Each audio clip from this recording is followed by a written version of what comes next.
இந்த 2ஆம் கட்ட 3ஆம் கட்ட இந்த தலைவர்களில் சில பேர் இருக்காங்க, அவங்கெல்லாம் திருத்திக்கங்க. இந்த அல்ட்ர சில்ட்ர ஐட்டிங்க வச்சு நீங்கள் இன்னும் என்னென்னலாம் பண்ணுவீங்க? மக்கள் தீர்ப்பை கொடுத்ததுக்கு அப்புறமும் திருந்தலைன்னா எப்படி? திமுக என்பதே இல்லை என்று நாங்கள் பார்த்துக்கிட்டு இருக்கோம். நாங்களும் இதே மாதிரி ரோட்டில் இறங்கி கத்தி ஸ்டாலின் ஒழிய, உதயநிதி ஒழிய, திமுக ஒழியன்னு கத்துறதுக்கு ரொம்ப நேரம் ஆகாது.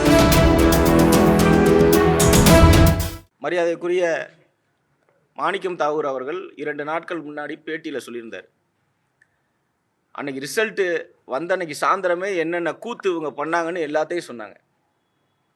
அதெல்லாம் முன்னே உணர்ந்து பிஜேபி பின்வாசல் வழியாக தமிழகத்தில் ஆட்சி அமைத்து விடக்கூடாது என்பதற்காக உடனடியாக காங்கிரஸ் தாவேகாவிற்கு ஆதரவு அளித்தது. இதில் எங்கே நாங்கள் முதுகில் குத்தினோம்?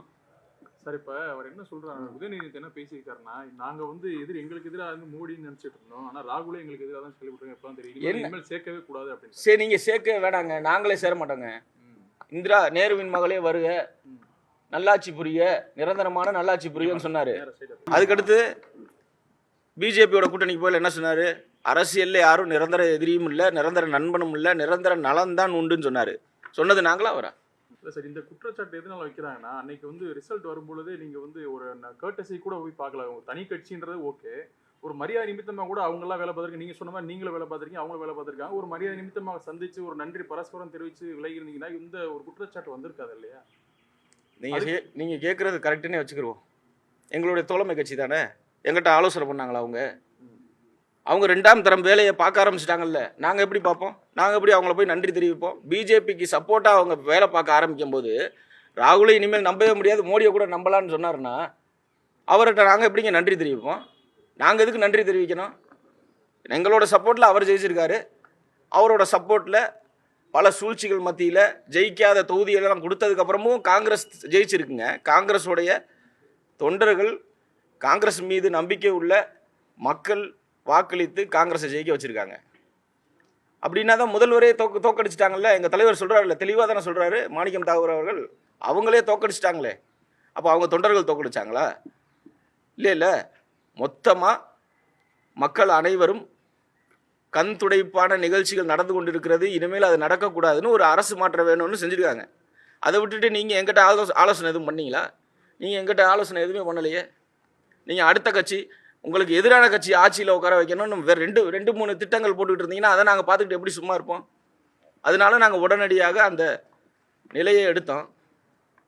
அந்த கூட்டணினா கூட மந்திரி இப்போ போய் ஜாயின் பண்ணது கூட ஓகே சார், மந்திரி சபையில் பங்கிட்டு இருக்காங்க.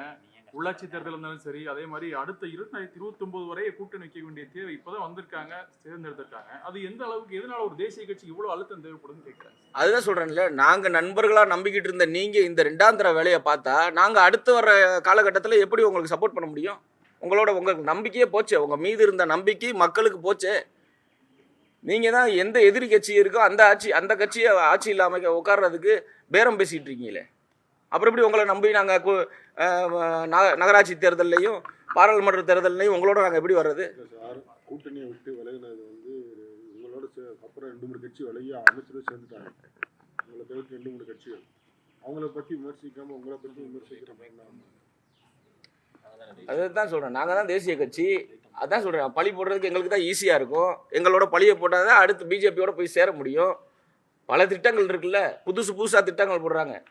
அண்ணா திராவிட முன்னேற்ற கழகத்துக்கு எதிராக இருந்த கட்சி இன்னைக்கு அண்ணா திராவிட முன்னேற்ற கழகத்தை ஆட்சியில் அமர்த்தணும்னு சொல்லி ஒரு வேலை பார்க்குறாங்கன்னா அப்புறம் எப்படிப்பட்ட திட்டங்கள் போட்டிருப்பாங்க பாருங்க.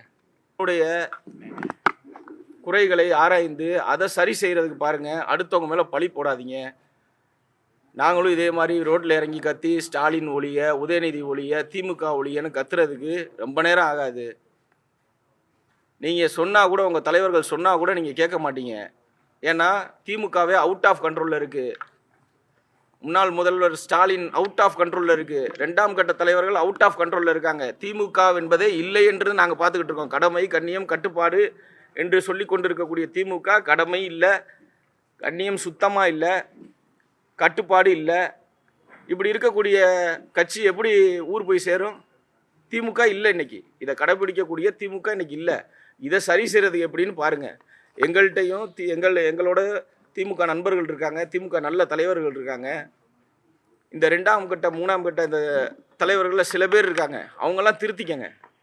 எத்தனை தடவை பதில் சொல்லியிருக்காரு எங்களுடைய மாணிக்கம் தாகூர் அவர்கள். ஏதாவது பதில் இருக்கா? இந்த அல்ட்ர சில்ட்ர ஐட்டிங்கை வச்சு நீங்கள் இன்னும் என்னென்னலாம் பண்ணுவீங்க? மக்கள் ஒரு தீர்ப்பை கொடுத்ததுக்கப்புறமும் திருந்தலைன்னா எப்படி? அதனால் இனி வரும் காலங்களில் திமுக இது போன்ற செயல்களை நிறுத்தி கொள்ள வேண்டும். திமுக தலைமை நான் சொல்கிறது போல் சொல்கிறேன், நீங்கள் பேசுகிறது போல் பேசுங்கன்னு சொல்லி அந்த நிலைப்பாட்டை தவிர்த்துக்கணும். இனியும் காங்கிரஸ்காரர்கள் பொறுக்க மாட்டார்கள். இதை மதுரை மாநகர் காங்கிரஸ் கமிட்டி சார்பாக வன்மையாக கண்டிக்கிறோம்.